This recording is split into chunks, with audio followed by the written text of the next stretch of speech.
Hello, in this video, I want to take a little bit of a break from doing like content that is directly related to like teaching you new literature bases or thinking about literature bases on particular resolutions, and pivot to what I kind of do in some of the other videos, which is talking about things like, technical skills, prep, how we get ready for the year and things like that. And I definitely think that this is a really interesting place to have a video like this, because the first like tournament of the year is kind of happening, or just happened this past weekend, or for other people it's going to happen next weekend. And so I kind of wanted this video to talk about kind of what are the next steps that you take after the season opener. How can you understand like and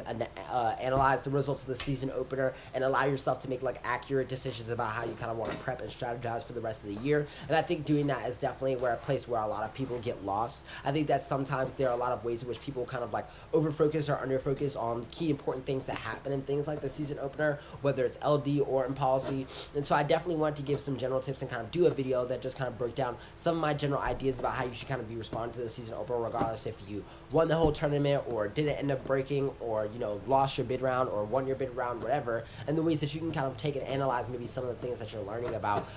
from the first couple tournaments of the year and turn them into how you can get ahead for the rest of the year. I definitely think that the season openers are a place where everyone is kind of coming in with the same kind of like lack of information, and so everybody is kind of just trying to see what they can do to best kind of apply the skills that they've been working on all over the summer. And I feel like a lot of times people walk out of the tournament feeling like they're lost. Either they feel like there's nothing that they need to do to their arguments, or they feel like there's an overwhelming amount of things that they need to do to change their arguments. And usually both extremes are really not fair in terms of like thinking about how you can actually do an analysis and break down what really happened at a tournament and what you need to do moving forward. So the first thing I will say is that I think that when you're generally looking at the first couple tournaments of the year, I think it is extremely dangerous to do like simply results-based analysis. I feel like there are so many reasons why certain teams can do good or bad at a season opener, whether it's like the angle that you had for the resolution is an angle that not a lot of other people thought of. So when you got in front of judges, a lot of them really didn't understand the arguments you were giving. And like for a lot of people, they'll take kind of things like that and be like, okay, because I lost a lot of AF rounds, my AF must be bad. And so I need to like either figure out a new affirmative because people don't like this right now, or I need to make like a great change to my affirmative to make it feel more comfortable for the people that are judging me. And I feel like the results-based analysis based off of just the first two tournaments of the year really doesn't do justice to that, because I believe that there's a really good investment to make with arguments where you kind of teach people arguments over a certain amount of time. And I think that rather than looking at whether or not you win or lose certain rounds, I think that it's really a question of being able to take accurate judge notes at these types of tournaments, and then taking those notes after the tournament and being able to understand consistencies between feedback that kind of contextualize the win or loss a lot more. Because I think that there are a lot of reasons why, for instance, judges across the board can be telling you that they actually like where the 1AC starts, but they just don't like where the AF ends at the end of the debate. And so maybe there's nothing wrong with the 1AC. It's just a question of how you're executing the AF throughout the rest of the tournament. I think that when this kind of like tip overall is really just like thinking about trends in judge feedback is kind of like what I would label this. I think that you should sit down and see like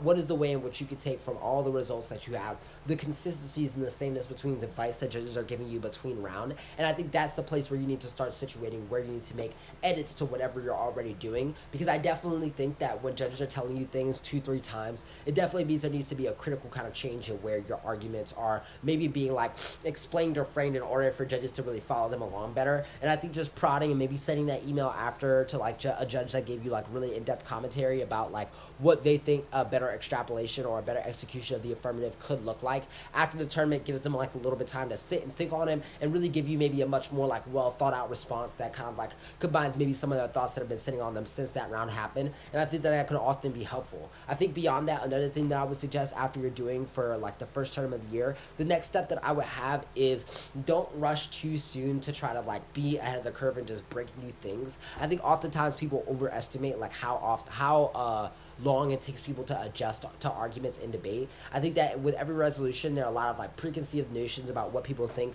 the popular affirmative strategies and the popular negative strategies are going to be, and there's always a kind of like twist of surprise to like what those things end up actually looking like. And so I would definitely say that if you kind of want to figure out where you should be going in terms of like figuring out how you find new literature bases, the first thing I would be doing is making sure that it's not a question of how you can immediately find this newest thing that's going to trick everyone, but maybe finding a newer way for you to articulate the arguments that you're already reading. What I always tell to a lot of people that I'm coaching and talking to is that you don't have to change your 1AC to change the way that your 2AC molds the debate, because the 1AC and the 1AC are kind of like skeletons for like what the formation of the debate and what the main kind of clash of the debate are going to look like, but they don't predetermine how these arguments are going to be fully executed. And so I always say that instead of like trying to cut that completely new negative strategy or a completely new affirmative strategy, try to see if there are different modules for how you can take the base kind of affirmative and negative strategy that you're comfortable with and turn it into different types of 2ACs and net blocks that completely change like how people are perceiving the arguments that you're giving, and ultimately can make it a lot harder for teams to catch up without you having to do the full work of jumping into a new literature base,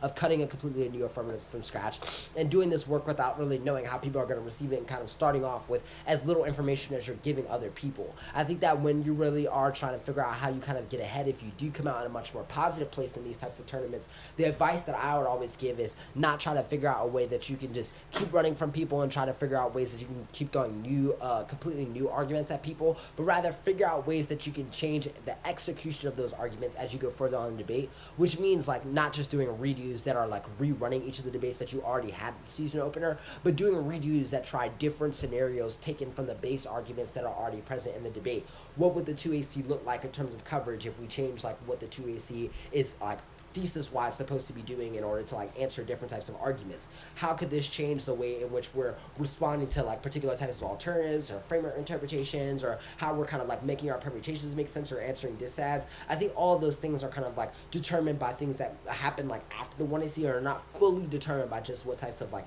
links and etc. are guaranteed to whatever team by what is read in the first two speeches. I think doing things like that can actually make it harder for teams to keep up with you, because then when you're, for instance, doing things like continually posting sites on the wiki, or your sites on the wiki aren't changing, but your execution of arguments is changing because you're not reading because you're reading the same evidence, right? But doing so in a different way. I think that those types of things throw teams off further, because then it's not a question of whether or not they can find the best author indite, or whether or not they can find just one card that responds to your one card, but whether or not they can actually find a whole cohesive strategy that predicts the way in which you want the debate to progress, which is a much, I think, more offensive place for you to end up on, and it's definitely a way for you to strategize how you can still continue to innovate without like rushing too far for the extremes after the season opener happens. Hopefully this video was helpful as a couple tips and tricks for what you can do after the season opener, and yeah, hopefully we'll keep tuning in for more. Thank you.